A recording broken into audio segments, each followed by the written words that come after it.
Hi, everybody. My name is Bob, for those of you who don't already know me, and welcome to this, my first ever attempt at a video blog.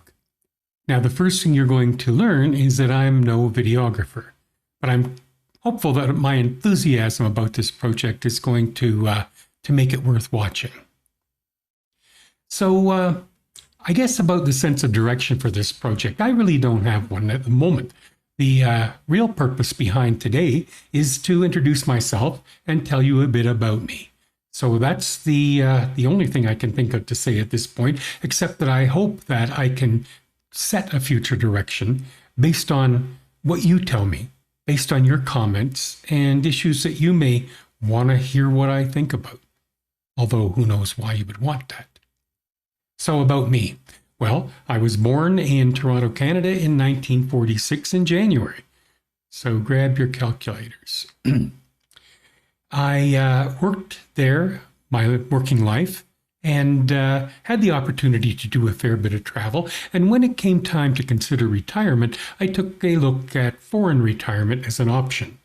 Now, at that point in my life, when I was making this decision, I had the opportunity to do some travel in Europe and to travel extensively in North America.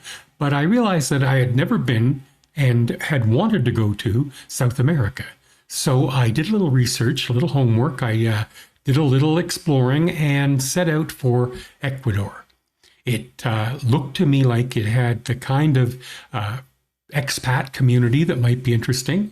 And it looked to me like it had a climate that would be welcoming. And I felt that what I was learning about the people there and the quality of life there, and that includes everything from healthcare to public safety, they all appealed to me. So off I went.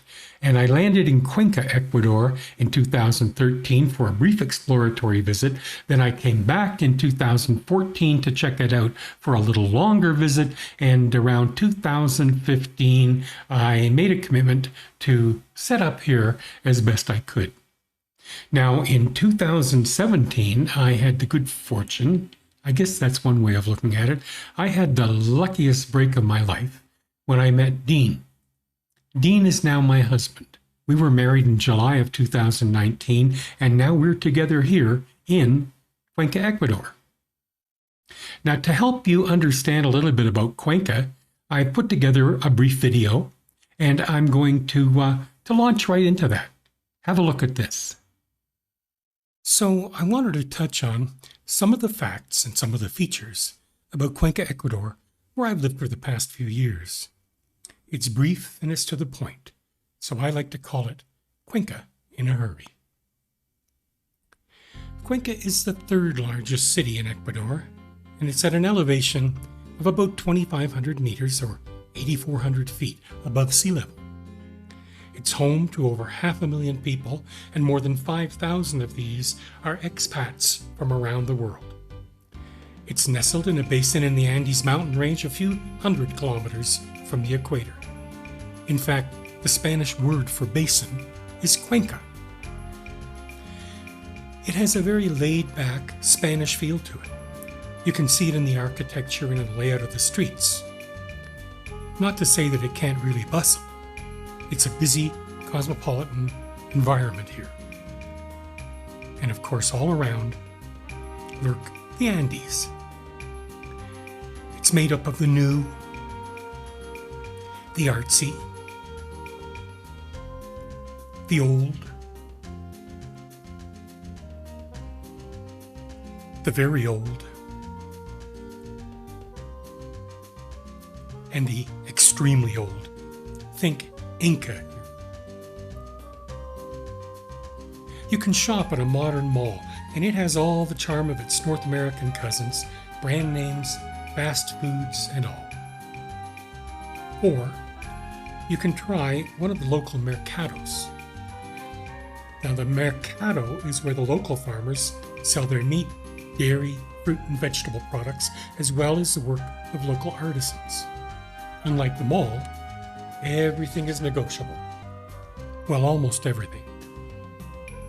My pulled pork sandwich wasn't the least bit negotiable, But still, it only cost me about $4, and that included that little dumpling thingy on the left. And then we have the flower market. This is where growers bring their blooms every day. Shoppers include restaurants, hotels, event planners, anyone who just wants a bouquet to take home and brighten up their day. And in addition to the beautiful flowers, you get music. Entertainers from around Cuenca perform traditional music, and they also sell their recordings and, if they have them, their crafts. Does Cuenca have a nightlife? Definitely. And there's something for everyone. There's a first-class symphony, and it's fully subsidized by the state, so every concert is free. They haven't been able to use their beautiful auditorium because of COVID, but as things loosen up and we get back to a new normal, I think we'll see live concerts on stage. So far this year, they've been producing them and live streaming them. If jazz is your thing, there are jazz clubs, and they present local as well as international artists. You like the blues? Cuenca provides. If you enjoy restaurant cabaret, you'll have no trouble finding it here. Or you can kick back at your local favorite bar. Does Cuenca know how to celebrate the holidays? You betcha. Christmas is a showcase for local and rural groups, and it can get pretty crazy. Big or small, everyone gets involved. Whether you're walking, biking, perched on a float, or on horseback, everyone has a place in the parade. However, it's not always a party for everyone. This photo was taken a few years ago, and it's from a parade called El Paseo de Niños. And this fellow is carrying an entire roast pig on his back. It's got to be heavy. Now, this parade runs for about 4 kilometers and it moves very slowly. What I am told is that this reason he's doing this is because he's from an indigenous community somewhere around Cuenca.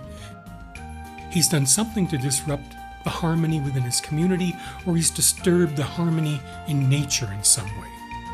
However, it's not something that would come before the state justice system. It's not a crime against Ecuadorian law.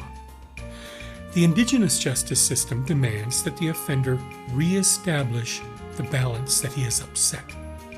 In this case, the punishment is the forced march of atonement. If he doesn't comply, he will be ostracized. So rather than give up everything and leave the community, the man does the walk. It couldn't be easy. Notice the fellow just behind him at the lower left of the picture carrying a small bench. This is to let the guy rest when the parade stalls, and believe me, he'll need it. So what about New Year? We celebrate New Year. It's a big celebration, and the guy in this picture is leaping through fire. And it's a way of cleansing the residue of the previous year, whether it's bad luck, bad behavior, or harm you've done or harm you've suffered. This act purges it all, and you start the new year with a clean slate that I guess you then can muck up for the rest of the year. Now, this little girl has her eye on a monagote. Monagote translates as rag doll in English. We'd probably choose the term effigy. Similar to the fire in the last picture, these effigies represent all the ills and troubles of the past year. At New Year, you can buy monagotes. They come ready-made, or you can make your own. You need a mask, a body, and there you go. Popular culture is always well represented, And that includes politicians who are usually portrayed as evil and corrupt. And what do you do at midnight? Of course, you set fire to them.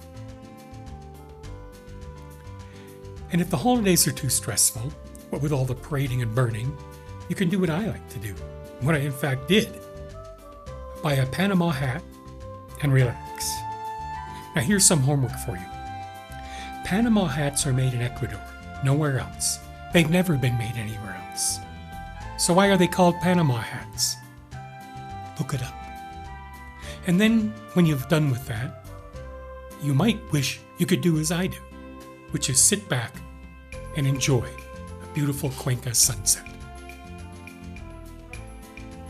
Welcome back. And now you've had an opportunity to learn a little about me and to learn a little bit about Cuenca. So if you want more in-depth, I do have something for you. I have a blog, and you can see the address here.